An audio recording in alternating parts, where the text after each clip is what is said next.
Hello दोस्तों, कैसे हैं सब आप लोग। आई होप आप सभी लोग अच्छे होंगे। आज हम बात करेंगे यूपी जीके के बारे में। यूपी यूपी के जीके के बारे में, यानी कि उत्तर प्रदेश के जीके के बारे में बात करेंगे हम लोग।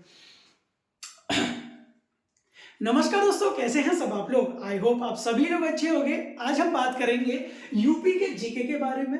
यूपी के यानी कि उत्तर प्रदेश की जीके की हम बात करेंगे एक सिस्टमेटिक वे से अंदर। ठीक है, यानी कि यूपी में अगर आप एग्जाम दे रहे हो तो यूपी जनरल नॉलेज आपसे पूछी जाएगी। ठीक है, तो यूपी जीके को स्ट्रॉन्ग कैसे कर सकते हैं, आज हम वहीं से क्लास नंबर फर्स्ट है आपकी। ठीक है, यहाँ से एक सिस्टमेटिक वे से चलेगा, आप लोगों की प्लेलिस्ट बन जाएगी।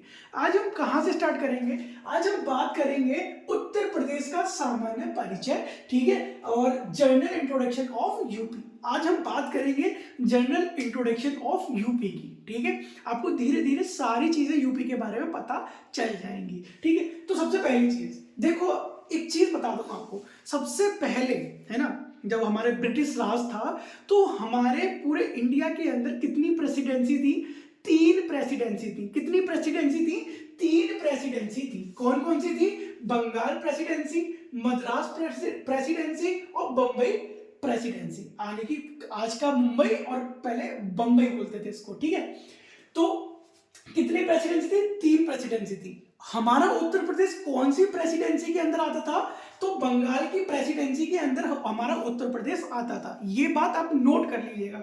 कोई भी एग्जाम में अगर पूछेगा आपसे कि उत्तर प्रदेश किस प्रेसिडेंसी के अंदर आता था, तो आपका आंसर क्या होना चाहिए, बंगाल प्रेसिडेंसी के अंदर आता था। बहुत सही। फिर 1834 के अंदर यानी कि 1834 के अंदर चौथी प्रेसिडेंसी बनी, जिसको हमने क्या नाम दिया, आगरा प्रेसिडेंसी। क्या क्या नाम दिया, आगरा प्रेसिडेंसी। तो मैं आपसे पूछूं कि चौथी प्रेसिडेंसी कब बनी थी, है ना, उत्तर प्रदेश के बिहार से पूछ सकता है कोई भी एग्जाम कि चौथी प्रेसिडेंसी कब बनी थी, तो 1834 क्या होगा, 1834 के अंदर आगरा प्रेसिडेंसी बनी थी। अब समझ में आ गया। ठीक है, उत्तर प्रदेश कैसे कैसे स्टेबलाइज हुआ। तो अब मैं पूछूंगा उत्तर प्रदेश पहले किस प्रेसिडेंसी के अंदर आता था, तो आपका आंसर क्या होगा, बंगाल के अंदर आता, बंगाल प्रेसिडेंसी के अंदर आता था। सर ओके, अब हम बात कर लेते हैं स्थापना, नामकरण एवं राजधानी। ठीक है, यानी कि नेमिंग, यानी कि इसका नाम कैसे पड़ा। ठीक है, नामकरण कैसे हुआ। देखो 34 में तो आगरा प्रेसिडेंसी बन गई थी। ठीक है, जून 1836 के अंदर इसको क्या बोला गया, उत्तर पश्चिम प्रांत बोला गया। क्या बोला गया, उत्तर पश्चिम प्रांत बोला गया। ठीक है, सेकंड फैब के अंदर क्या बोला गया क्या बोला रहा हूं, फैब 77 के अंदर इसका नाम क्या हो गया, उत्तर प्रदेश। देखो उत्तर प्रदेश प्रांत आगरा व अवध। क्या हो गया, उत्तर प्रदेश प्रांत आगरा व अवध, ये नाम हो गया। कब हो गया, 1877 के अंदर। अब बात करेंगे 1902 के अंदर इसका नाम फिर बदला। इसका नाम क्या रख गया, संयुक्त प्रांत आगरा व अवध। संयुक्त प्रांत आप जानते होंगे, यूनाइटेड प्रोविंस। अब इंग्लिश वाले बच्चे जो भी हैं, मैं आपको साथ के साथ बताता जा रहा हूं। संयुक्त प्रांत को क्या बोलते हैं, यूनाइटेड प्रोविंस बोलते हैं। क्या बोलते हैं, यूनाइटेड प्रोविंस बोलते हैं। ठीक है, तो 1902 के अंदर क्या हुआ कि 1902 के अंदर उत्तर प्रदेश का नाम क्या हो गया, संयुक्त प्रांत, यानी कि यूनाइटेड प्रोविंस। ठीक है, आगरा एंड अवध। ठीक है, देन उसके बाद 1937 के अंदर ये क्या हो गया, यूनाइटेड प्रोविंस, इसका क्या हो गया, नाम रख गया। ठीक है, संयुक्त प्रांत खाली। कब, 1937 के अंदर। अब एक बात देखना, अब इसका नाम रख गया इधर यूनाइटेड प्रोविंस बोल रहा हूं मैं, प्रोविंस। ठीक है, 1937 के अंदर। अब सिर्फ फर्स्ट गवर्नर कौन था यूनाइटेड प्रोविंस का इन 1937 के अंदर, तो आपका आंसर क्या होगा सर, पहला गवर्नर यानी कि राज्यपाल। ठीक है, कौन था, सर हैरी ग्राम हैग। ठीक है, कौन था सर हैरी ग्राम। ठीक है, और खुद हैग, स्पेलिंग कुछ भी हो सकती है, सर हैरी ग्राम हैग। ये कौन था, 1937 के अंदर फर्स्ट गवर्नर थे, फर्स्ट राज्यपाल थे। कौन थे, उत्तर प्रदेश के फर्स्ट राज्यपाल थे 1937 के अंदर। उत्तर प्रदेश के नहीं थे, किसके थे? यूनाइटेड प्रोविंस के। किसके थे? यूनाइटेड प्रोविंस के थे। यहां तक बात समझ में आ गई? सर अब एक चीज बताओ कि सर उत्तर प्रदेश का नाम कब रखा गया, है ना? उत्तर प्रदेश नाम कब रखा गया, है ना? सबको क्यूरियोसिटी होती है, मेरे को भी हो रही थी। ठीक है, तो क्या था? 24 जनवरी, कब? 24 जनवरी 1950। हमारा रिपब्लिक डे कब मनाया जाता है? 26 जनवरी। ठीक है, रिपब्लिक डे मनाया जाता है। तो 24 जनवरी 1950 में को संयुक्त प्रांत को बदलकर क्या रख दिया गया? उत्तर प्रदेश। यानी कि यूनाइटेड प्रोविंस का नाम बदलकर क्या रख दिया गया? उत्तर प्रदेश। कब रखा गया? 24 जनवरी 1950 के अंदर। 24 जनवरी 1950 को अंदर संयुक्त प्रांत का नाम बदल के क्या रख दिया? उत्तर प्रदेश रख दिया। ठीक है, समझ में आ गई बात? फर्स्ट गवर्नर कौन था उत्तर प्रदेश का? उत्तर प्रदेश का पहला गवर्नर कौन था? तो याद रखना,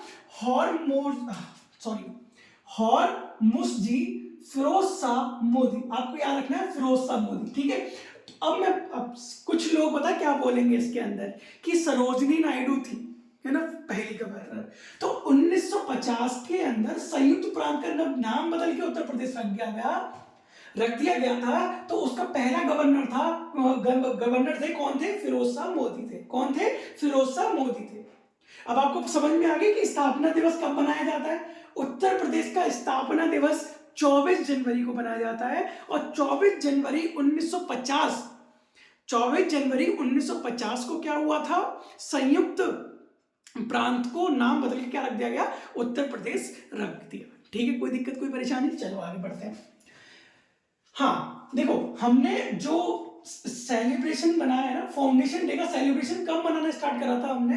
कब बनाना स्टार्ट करा था? 2018 के अंदर। सबसे पहले ये क्वेश्चन बड़ा पूछता है एग्जाम्स के अंदर जो यूपी के होते हैं कि यूपी ने फाउंडेशन डे, है ना, फाउंडेशन डे कब मनाना स्टार्ट किया, कब बनाना स्टार्ट किया? तो 2018 से क्या हो जाएगा? सही आंसर हो जाएगा। कोई दिक्कत कोई परेशानी? ठीक है, तो अब मैं आपसे पूछूंगा कि संयुक्त प्रांत का नाम बदलकर उत्तर प्रदेश कब रखा गया? तो आप बताएंगे 24 जनवरी 1950 का। ठीक है, कोई दिक्कत कोई परेशानी? चलो आगे बढ़ते हैं। अब बात करते हैं राजधानी की।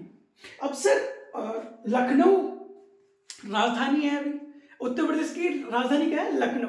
क्या सर पहले भी यही लखनऊ थी? नहीं, आगे मैं बताता हूं। जब मैंने बात करी थी अभी कि तीसरी प्रेसिडेंसी बनी थी, कौन सी? आगरा प्रेसिडेंसी। बनी थी कि नहीं बनी थी? तो सबसे पहली राजधानी कौन सी होगी? आगरा ही होगी। ठीक है, यहां तक बात समझ में आती है। 1836 के अंदर, कब? देखो 1834 में आगरा प्रेसिडेंसी बनी। 2 साल बाद क्या हो गया था? आगरा इसकी राजधानी बन गई उत्तर प्रदेश की। 1836 से 1858 यानी कि 1858 तक ये आगरा ही क्या रही? इसकी राजधानी रही।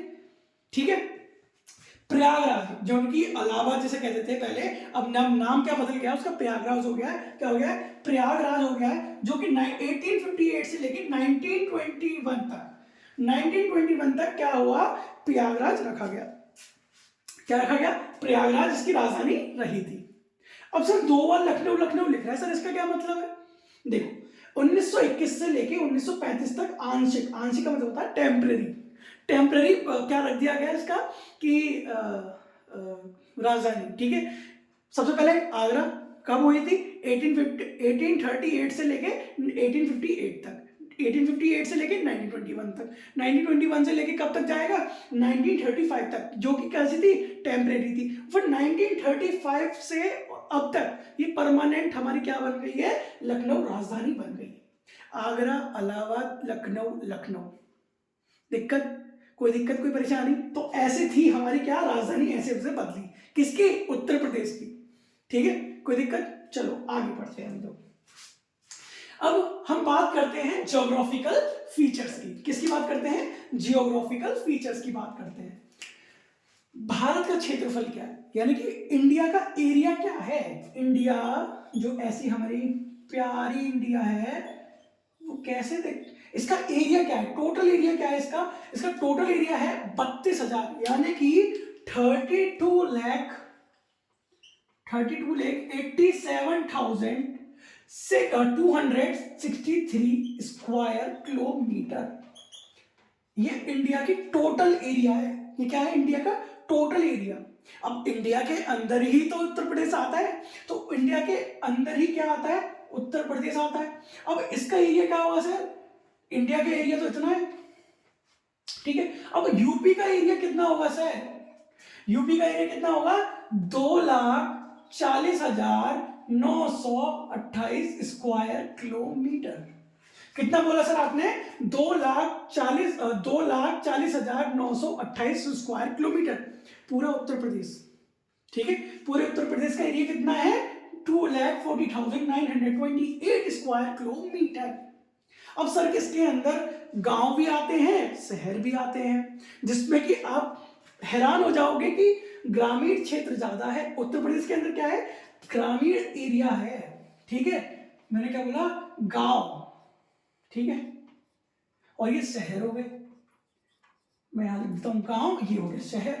गांव का एरिया कितना है भैया, 2,33,365.71 स्क्वायर किलोमीटर। इतने एरिया के अंदर क्या है, गांव बसे हुए हैं। और नगरीय क्षेत्र हमारे कितने हैं, 75 यानी कि 7562.29 स्क्वायर किलोमीटर।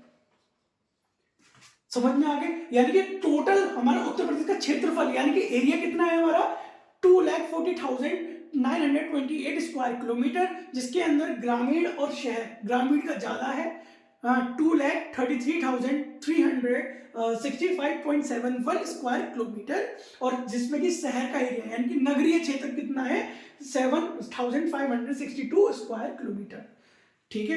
यहाँ तक कोई दिक्कत कोई परेशानी नहीं होनी चाहिए, यहाँ तक बात क्लियर है। ये आपको नोट डाउन करना है, ठीक है, कॉपी के अंदर, तभी कुछ मजा आएगा। अब बात करते हैं, देखो कुछ, अब आप लोगों को पता है एक चीज कि उत्तर प्रदेश से अलग हुआ है उत्तराखंड, आप लोगों को पता होगा ना, 9 नवंबर 2000 के अंदर ये उत्तर प्रदेश से अलग हुआ, कौन, उत्तराखंड। यानी कि उत्तराखंड और उत्तर प्रदेश क्या था, एक ही था, है ना। और ये कब अलग हुए, उत्तराखंड कब अलग हुआ उत्तर प्रदेश से, 9 नवंबर 2000 के अंदर। 13 जनपद थे इसके अंदर, कितने थे, कितने जनपद, जनपद क्या होते हैं सर, डिस्ट्रिक्ट, ठीक है। कितने कितने डिस्ट्रिक्ट में टूटा, मतलब एक ही था उत्तराखंड, उत्तराखंड में कितने जनपद थे, 13 जनपद थे। अभी मैं बताऊंगा आपको, विभाजन से पहले यानी कि पार्टीशन जब हुआ था उत्तर प्रदेश और उत्तराखंड का, उससे पहले का क्षेत्रफल कितना होगा, जाहिर सी बात है। अब देखो, ये उत्तर प्रदेश यानी कि यूपी, और ये मान लो उत्तराखंड यूके, ठीक है, दोनों एक ही थे पहले, ठीक है। तो जाहिर सी बात है एरिया ज्यादा होगा, तो कितना एरिया था सर, तो आपका कितना एरिया था, 2,94,411 यानी कि 411 स्क्वायर किलोमीटर। कोई दिक्कत कोई परेशानी, यानी कि जब उत्तर प्रदेश और उत्तराखंड एक ही थे, उत्तराखंड एक ही थे, तो कितना था किलोमीटर, 2,94,411 स्क्वायर किलोमीटर, ठीक है। अब आप सभी लोगों को पता है कि उत्तराखंड का गठन कब हुआ, यानी कि कब अलग हुआ था, ये 9 नवंबर 2000 के अंदर, ठीक है। 13 जनपदों के साथ, जो कि जैसे कि मैंने अभी आपको बताया कि 13 जनपदों के साथ ये टूटा था, ठीक है, मतलब डिस्ट्रिक्ट थे इसके अंदर, यूके के अंदर, यूके यानी कि उत्तराखंड के अंदर कितने जनपद थे, कितने डिस्ट्रिक्ट थे, कितने डिस्ट्रिक्ट थे, 13, ठीक है। कोई दिक्कत कोई परेशानी, उत्तर प्रदेश के अंदर बताऊंगा, 75 डिस्ट्रिक्ट है हमारे अंदर, ठीक है, हमारे अंदर के उत्तर प्रदेश के अंदर, ठीक है। अब बात करते हैं क्षेत्रफल की दृष्टि से, यानी कि एरिया वाइज अगर हम पूछा जाए तो उत्तर प्रदेश में भारत में कौन सा स्थान है, ठीक है। भारत के अंदर उत्तर प्रदेश का कौन सा स्थान है, किसके हिसाब से, पॉपुलेशन के हिसाब से तो पहले नंबर पे है भैया उत्तर प्रदेश, ठीक है। लेकिन एरिया वाइज अगर हम बात करें तो हमारा जो उत्तर प्रदेश है वो चौथे नंबर पे है, ठीक है, जो कि पूरे इंडिया का 7.33% एरिया कैप्चर करता है, यानी घेरता है, ठीक है। सबसे पहले पे राजस्थान जो कि 10.4% है, दूसरा मध्य प्रदेश, तीसरा महाराष्ट्र, चौथा उत्तर प्रदेश। क्या बोला मैंने, राजस्थान पहले नंबर पे आता है, फिर उसके बाद कौन सा आता है, मध्य प्रदेश यानी कि एमपी आता है, फिर उसके बाद कौन सा आता है, महाराष्ट्र, ठीक है, जिसकी राजधानी क्या है, मुंबई, ठीक है। देन उसके बाद मैं बात करूंगा यूपी कौन से नंबर पे आता है, एरिया वाइज चौथे नंबर पे आता है सर, कौन से नंबर पे आता है सर, चौथे नंबर पे आता है। यहां तक कोई परेशानी नहीं होनी चाहिए, ठीक है। चलो आगे बढ़ते हैं हम लोग। क्षेत्रफल की दृष्टि से यूपी का सबसे बड़ा जनपद कौन सा है, यानी कि सबसे बड़ा डिस्ट्रिक्ट कौन सा है एरिया वाइज। तो अगर मैं आपको बताऊं एरिया वाइज, ठीक है, एरिया वाइज सबसे बड़ा कौन सा है, लखीमपुर खीरी। कौन सा है, लखीमपुर खेड़ी। और सबसे छोटा कौन सा है, लखीमपुर खीरी के कितना एरिया कैप्चर करता है वो, 7680 स्क्वायर किलोमीटर, ठीक है। और सबसे छोटा कौन सा है, हापुड़। कौन सा है, हापुड़ क्या है, सबसे छोटा जनपद है। जनपद क्या बोलते हैं, डिस्ट्रिक्ट। सबसे छोटा डिस्ट्रिक्ट सबसे पूछेगा, आप क्या बोलोगे, सबसे छोटा डिस्ट्रिक्ट हापुड़ है, सबसे बड़ा डिस्ट्रिक्ट लखीमपुर खीरी है, जिसका एरिया 7680 स्क्वायर किलोमीटर की उसमें, ठीक है। और हापुड़ का कितना है, 660 स्क्वायर किलोमीटर, छोटू सा, ठीक है, छोटू सा बता रहा हूं मैं इसको, ठीक है। तो मैंने आपको बताया उत्तर प्रदेश का सबसे बड़ा डिस्ट्रिक्ट कौन सा है, लखीमपुर खीरी। सबसे छोटा हापुड़। हापुड़ के कितना एरिया कैप्चर करता है, 666 स्क्वायर किलोमीटर, ठीक है। यहाँ तक कोई दिक्कत, कोई परेशानी। तो सबसे बड़ा सबसे छोटा बता दोगे आप। एरिया वाइज उत्तर प्रदेश कौन से नंबर पे आता है, चौथे नंबर पे आता है। पहले पे कौन आता है, राजस्थान, मध्य प्रदेश, महाराष्ट्र और फिर उत्तर प्रदेश आता है, ठीक है। सबसे ज्यादा मतलब राजस्थान कितना कैप्चर करता है पूरे इंडिया का, 10.4%, ठीक है। और 7.33% कौन करता है, उत्तर प्रदेश, ठीक है, कैप्चर करता है पूरे इंडिया का। यानी कि पूरे इंडिया के अंदर चौथे नंबर पे आता है एरिया वाइज, कौन, उत्तर प्रदेश, ठीक है। कोई दिक्कत, कोई परेशानी। चलो आगे बढ़ते हैं हम लोग। अब सर थोड़ा क्या पढ़ने वाले हैं, उत्तर प्रदेश की भौगोलिक स्थिति। अब ये उत्तर प्रदेश मैंने ऐसा गोला कर दिया, ऐसा नहीं है, हमारा उत्तर प्रदेश कुछ ऐसा है, ठीक है। अब आपको देखा ही दे रहा होगा ये कैसा है, लंबा है, कैसा है, वर्टिकल है, ठीक है। तो हाँ, उत्तर प्रदेश का आकार कैसा है, शेप कैसी है इसकी, तो आप क्या बताएंगे, सर वर्टिकल है, लंबवत है। कैसी है, लंबवत। कैसी है, लंबवत, ठीक है। कोई दिक्कत, कोई परेशानी, ठीक है। अब एक चीज और, कितने लोगों को पता है कि हमारे ग्लोब के अंदर कुछ इमेजिनरी लाइन खींची गई है। कौन सी लाइन, इमेजिनरी लाइन, यानी कि अपने आप खींची गई है, ताकि हम उसको टाइम पता कर सकें या उसकी डिस्टेंस पता कर सकें कि एग्जैक्ट वो कहां पर है, कैसे। तो इसीलिए अपनी सोच समझ के लिए। तो दो चीज होती है, एक होती है देशांतर रेखा, एक होती है अक्षांश रेखा, यानी कि लैटिट्यूड और लॉन्गिट्यूड, ठीक है। तो हमारा जो उत्तर प्रदेश है वो कितने कितने पे, देखो उत्तर प्रदेश का अक्षांशीय विस्तार यानी कि लैटिट्यूड, लैटिट्यूड मतलब लेटी हुई लाइन, ये कौन सी है, ये है लॉन्गिट्यूड। ये कौन सी है, लॉन्गिट्यूड, यानी कि जो खड़ी हुई लाइन है। अब देखो उसमें लॉन्गिट्यूड कौन सी होंगी, कौन से होंगी लॉन्गिट्यूड, जो लंबी, मैंने क्या बताया, लंबी लाइन कौन सी है, लॉन्गिट्यूड, यानी कि ये वाली लाइन है। यानी कि हमारा, हम इसी हिसाब से क्या निकाल सकते हैं, एरिया निकाल सकते हैं कि कितने मतलब कहां पर है ये, ठीक है। तो उत्तर प्रदेश का अक्षांशीय विस्तार यानी कि लैटिट्यूड कितने पे 23 डिग्री 52 मिनट से लेके 31 डिग्री 28 मिनट तक हमारा उत्तर प्रदेश है, ठीक है। यानी कि ये देखो, ये क्या है, लैटिट्यूड, ये क्या है, लैटिट्यूड, ये नॉर्दर्न लैटिट्यूड पे है।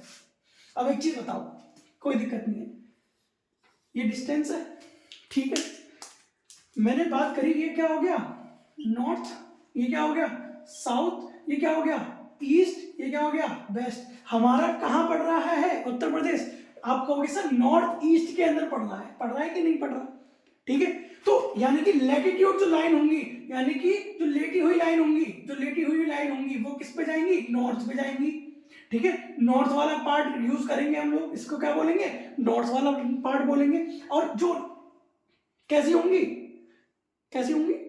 खड़ी हुई लाइन है ना, लेटी हुई यानी कि लैटिट्यूड, लॉन्गिट्यूड यानी कि लंबाई में। तो लॉन्गिट्यूड जो होगी वो किस में जाएगी, वो जाएगी ईस्ट की तरफ। किस में जाएगी, ईस्ट की तरफ। किस में जाएगी, ईस्ट की तरफ, ठीक है। तो ये देखो, देशांतर विस्तार और अक्षांशीय विस्तार, ठीक है। 23 डिग्री 52 मिनट से लेके 31 डिग्री 28 मिनट तक उत्तरी अक्षांश यानी कि नॉर्दर्न, क्या होगा, नॉर्दर्न लैटिट्यूड। उत्तर प्रदेश का देशांतर विस्तार कितना है, 77 डिग्री 5 मिनट से लेके 84 डिग्री 38 मिनट पूर्वी देशांतर, यानी कि पूर्वी का मतलब क्या होता है, ईस्ट लैटिट्यूड। अभी मैंने बताया लॉन्गिट्यूड, क्या होता है मैंने, लॉन्गिट्यूड यानी कि ईस्ट, नॉर्थ ईस्ट में पड़ रहा है, इसीलिए इसका क्या मैंने क्या बोला, नॉर्थ और ईस्ट। नॉर्थ में क्या आ जाएगी, नॉर्थ में आ जाएगी लैटिट्यूड यानी कि लेटी हुई लाइंस, और किसमें, ईस्ट में क्या आ जाएंगी, लॉन्गिट्यूड, लैटिट्यूड और लॉन्गिट्यूड। ये था कुछ जर्नल इंट्रोडक्शन था पहले पार्ट का, ठीक है। अगर आई होप आपको यह पसंद आया होगा, ठीक है। अब हम नेक्स्ट क्लास में मिलेंगे, क्लास नंबर 2 के अंदर आपको कुछ चीजें और बताऊंगा कि इस हमारे उत्तर प्रदेश के अंदर कितने मंडल्स हैं, कितने जनपद हैं, कितने नगर पंचायत हैं, ये सारी चीजें आपको पता चलेंगी धीरे धीरे, स्टेप बाय स्टेप। अगर वीडियो जरा सी भी अगर तो आपको पसंद आ रही हो तो प्लीज लाइक कमेंट सब्सक्राइब कर देना, and thank you so much for watching this video, and channel को सब्सक्राइब जरूर करके जाना। एक ऐसे ही प्लेलिस्ट बना देंगे आप लोगों के लिए, आप लोगों को समझने में बड़ा मजा आएगा और पढ़ने में मजा आएगा। Thank you so much.